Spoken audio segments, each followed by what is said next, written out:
Bonjour les amis. Alors je vais vous parler aujourd'hui des collecteurs, autrement dit des nourrices, c'est-à-dire je vais vous parler de plomberie et je vais vous parler donc plus particulièrement de la manière de répartir, de comment s'y prendre pour répartir les différents réseaux d'eau chaude et d'eau froide à l'intérieur de votre habitation. Donc alors pour se faire la répartition donc des différents réseaux d'eau chaude et d'eau froide dans votre maison, donc vous allez devoir utiliser ce qu'on appelle des nourrices ou des collecteurs, c'est-à-dire que ce sont des parties métalliques qui vont répartir l'eau dans les différents circuits. Alors vous pouvez voir sur ces différentes photos ici qu'on a des collecteurs ou des nourrices donc, qui sont équipés la plupart du temps aujourd'hui c'est comme ça avec des minivans donc individuels pour chaque réseau d'eau, ce qui peut être très pratique pour couper l'eau uniquement sur un réseau d'eau particulier si on en a envie. Mais sachez qu'il existe aussi des collecteurs ou des nourrices qui sont sans vanne d'arrêt, comme c'est le cas sur cet exemple ici. Et donc là, naturellement, vous ne pouvez faire que une coupure générale du réseau et pas une coupure individuelle de chaque type, de chaque réseau de votre habitation. Alors naturellement, ce deuxième type de nourrice est moins cher que les nourrices équipées de vannes, mais l'écart de prix peut être justifié, quoi. Ça peut être très pratique de pouvoir couper l'eau pour chaque arrivée d'eau indépendamment les unes des autres. Alors maintenant, vous vous posez peut-être la question de savoir comment faire pour calculer quelle est la taille des nourrices en fait qu'il va vous falloir dans votre habitation. Alors dans mon cas, il y en a pas beaucoup en fait, c'est pas quelque chose d'extraordinaire puisque c'est un pavillon un petit peu relativement modeste en taille, donc avec des équipements un petit peu standards quoi. Et donc alors ce qu'il faut faire en fait, c'est faire l'inventaire de tous les points d'eau, de toutes les VD d'eau chaude et froide de la maison. Alors, dans mon cas, ici, je vais avoir un robinet extérieur, un autre ici, donc deux robinets extérieurs.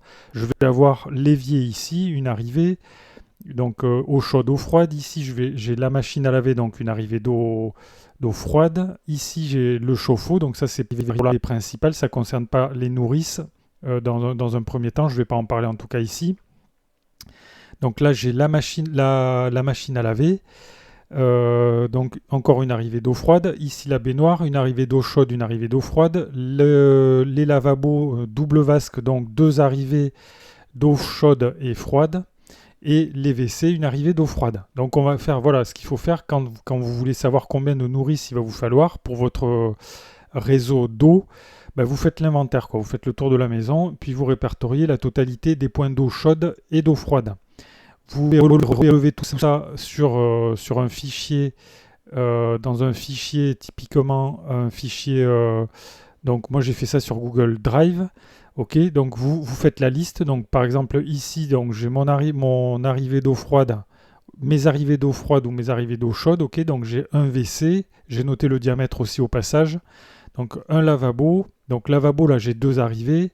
L'évier une arrivée, machine à laver, etc. Baignoire, robinet extérieur et ensuite on fait le total et donc je vais avoir besoin d'une nourrice avec 9 arrivées d'eau froide et pour la répartition de l'eau chaude il me faudra une nourrice ou un collecteur avec 4 arrivées d'eau chaude.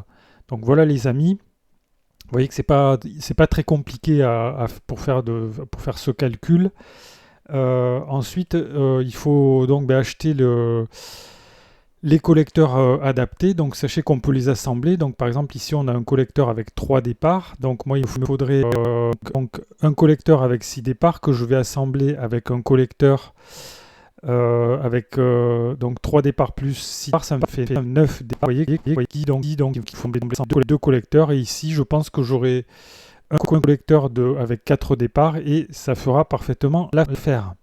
Donc voilà les amis, donc si ça vous intéresse, si vous voulez acheter des collecteurs ou des nourrices à prix raisonnable de marques notamment Somaterm, vous pouvez cliquer sur les liens sponsorisés qui se trouvent sous la vidéo, mais il n'y a pas que cette marque, vous verrez qu'il y a plein de marques différentes.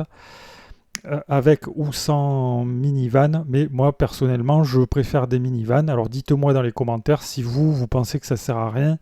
Moi je crois que c'est utile, notamment si vous souhaitez faire des travaux ponctuels ou si vous souhaitez couper l'eau ponctuellement sur une des arrivées d'eau de votre maison. Voilà les amis, donc si vous avez des questions, des remarques ou des commentaires, faites-les dans le fil de discussion. Abonnez-vous à la chaîne si vous ne l'avez pas encore fait, c'est gratuit. Je vous dis merci pour votre attention et à bientôt pour de nouvelles vidéos.